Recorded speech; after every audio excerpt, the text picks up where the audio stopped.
If you've ever wanted to understand why Satan only got one chance to fall and we get so many chances, and how is that fair? How is that just? Like, why even? Put the video in 2x, do whatever you gotta do, but listen for the next few minutes. Satan is an immortal being who lived in eternity, right? Meaning there is no time. We live in a place where time exists, okay? First thing. His rebellion took place outside of time, meaning it has eternal weight and consequences. We were formed in dust and in time, meaning that our condition is redeemable, not because we are good, but because it's temporal and it's not eternal. So Satan is created to be an immortal being, okay? Let's look at why God kicked us out of the garden. You'll hear so many different sermons on he kicked us out of the garden for punishment, for whatever. That's not biblically accurate. God told us in Genesis 3, he kicked us out of the garden. He said, because what if they put their hand up to the tree of life and they eat of it and they live forever in the state that they are in the cursed state that Satan was also in? They will live forever in sin, meaning we would have the same fate as Satan. Keep up, keep up. God wasn't punishing Adam and Eve by kicking them out of the garden. He was protecting them from eternal separation from him. Even look at this beforehand, before they even ate of the tree. And he said, but if you eat of this tree, you will surely die. In this state, when he says it, it's a punishment. But also now we understand that in our death, it became a mercy. Since we ate of that tree and then afterwards eat of the tree of life, it's now a mercy to us. It's good for us to die, because if we weren't able to, then we would be in the same state as the enemy, immortal and eternally banished from his presence. Because we can die, we can shake off our flesh and join him in spirit in heaven. 2 Corinthians 5 says, while we are at home in the body, we are away from the Lord.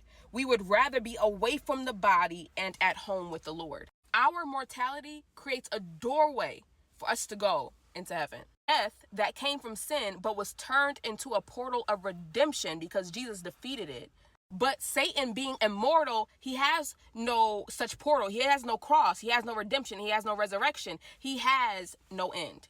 Now that we got that part out of the way, then why does Satan still try to deceive us even though that he knows that his end is finalized? The reason that he deceives you and lies to you is so we can get to our last point, so that he can accuse you. The enemy's name in Revelation is the accuser of the brethren. Is he accusing us to get God to understand that we won't ever be good enough?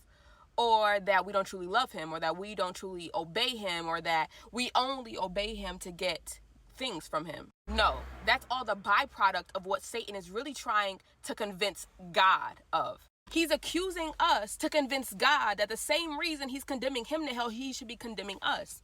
He's talking to God and saying, well, God, I've been trying to tell you that when you first made those two wretched people, that they would do the same thing that I did. Why are you not treating them the same way?